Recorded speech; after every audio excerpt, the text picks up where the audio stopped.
வாங்க AR creation சமையலில் ஒரு சூப்பரான பிரேக்ஃபாஸ்ட் ரெசிபி சம்பா கோதுமை ரவை உப்புமா எப்படி செய்யறதுன்னு பார்க்கலாம்.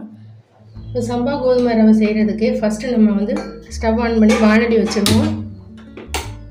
ஒரு ஸ்பூன் நெய் சேர்த்துக்கோங்க.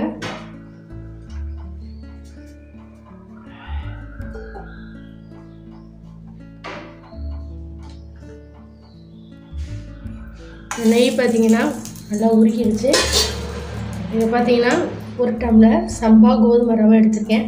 இது உப்புமா செய்கிறதுக்குள்ள ரவை இந்த மாதிரி சன்னமாக சின்ன சின்ன ரவையாக இருக்கும். இந்த ரவையை வந்து உப்புமா செய்கிறதுக்கு வாங்கிக்கோங்க.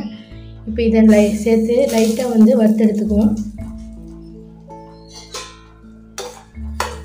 அடுப்பை மீடியம் ஃப்ளேமில் வச்சு வறுத்துக்கோங்க. ரவையை வறுத்து செய்கிறப்ப நல்லா வாசனையாக இருக்கும். ரவை பார்த்தீங்கன்னா நல்லா வறுபட்டுருச்சு. இப்போ இதை வந்து ஒரு தட்டில் நம்ம தனியாக எடுத்து வச்சுக்குவோம். இப்போ அதே வானலிலேயே நம்ம ஆயில் சேர்த்துக்குவோம்.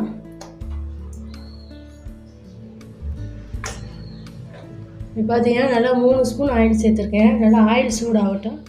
ஆயில் நல்லா சூடாகிடுச்சு. இப்போ நம்ம கடுகு சேர்த்துக்கலாம். 1 ஸ்பூன் கடுகு சேர்த்துக்கோங்க.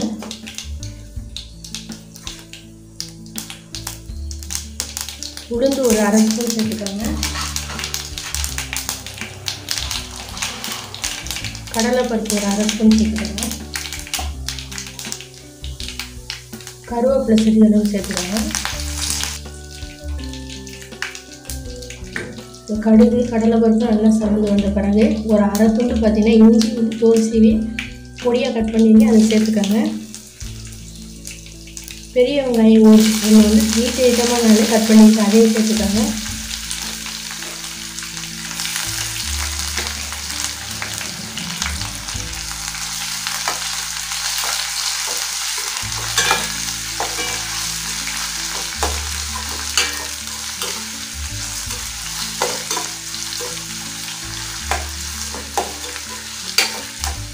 வெங்காயம் பார்த்தீங்கன்னா கண்ணாடி பழத்துக்கு வதங்கினால் போதும். அந்தளவுக்கு வதக்கிட்டாங்க. இப்போ வெங்காயம் வதங்கினப்போ இதுக்கு உப்புமாவுக்கு தேவையான அளவு உப்பு சேர்த்துக்கலாம்.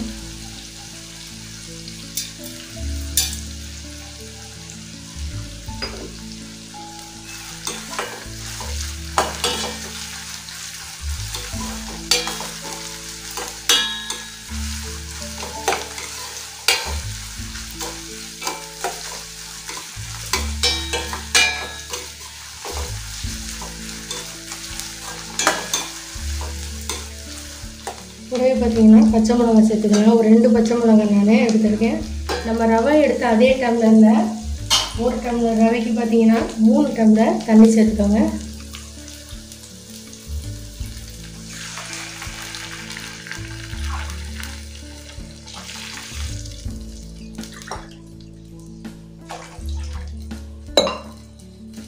தண்ணி நல்லா கொதித்து வந்த பிறகு ரவையை சேர்த்துக்கலாம். தண்ணி பார்த்தீங்கன்னா கொதிக்கிற வரைக்கும் மூடி வச்சுக்கோங்க. ஓப்பன் பண்ணி பார்த்துருவோம். இப்போ தண்ணி நல்லா கொதிச்சிருச்சு. நம்ம வறுத்த கோதுமை ரவை இது கூட சேர்த்துக்குவோம்.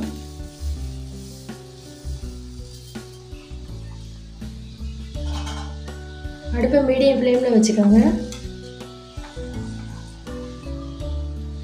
ஒரு கிளறி விட்டுட்டு இதை அப்படியே மூடி போட்டு வச்சுருங்க. நமக்கு நல்லா வெந்து தண்ணியெல்லாம் சுண்டி வந்துடும். மூடி வச்சு ஒரு 5 நிமிஷம் ஆயிடுச்சு. ஓப்பன் பண்ணி பார்த்துருவோம்.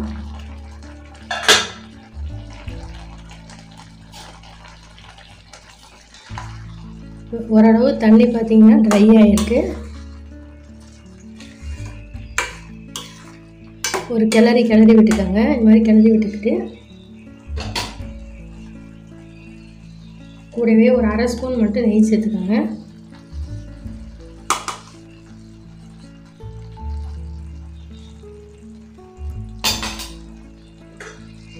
இன்னும் ஒரு 2 நிமிஷம் மட்டும் மூடி வச்சுருங்க. நமக்கு கோதுமை ரவை உப்புமா ரெடி ஆயிடும். ஓப்பன் பண்ணிடுவோம்.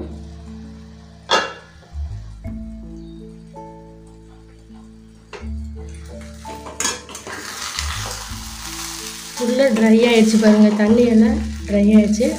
நமக்கு கோதுமை ரவை உப்புமா ரெடி ஆகிடுச்சு. சூப்பராக பார்த்தீங்கன்னா பொடன்னு வந்திருக்கு பாருங்கள். அவ்வளோதாங்க, ஒரு சூப்பரான பிரேக்ஃபாஸ்ட் ரெசிபி. அடுப்பு ஆஃப் பண்ணிடலாம். ஒரு சூப்பராக பார்த்தீங்கன்னா சம்பா கோதுமை ரவை உப்புமா ரெடி ஆகிடுச்சு. இது பார்த்தீங்கன்னா சுகர் இருக்கிறவங்களுக்குலாம் இது போல் உப்புமா செஞ்சு கொடுத்தீங்கன்னா கண்டிப்பாக அவங்க விரும்பி சாப்பிடுவாங்க. குழந்தைங்கலேருந்து பெரியவங்களுக்கு எல்லாருமே விரும்பி சாப்பிடுவாங்க. இந்த ரெசிபி பிடிச்சிருந்துச்சுன்னா நம்ம சேனலுக்கு சப்ஸ்கிரைப் பண்ணுங்கள், லைக் பண்ணுங்கள். அடுத்த வீடியோவில் பார்க்கலாம். நன்றி, வணக்கம்.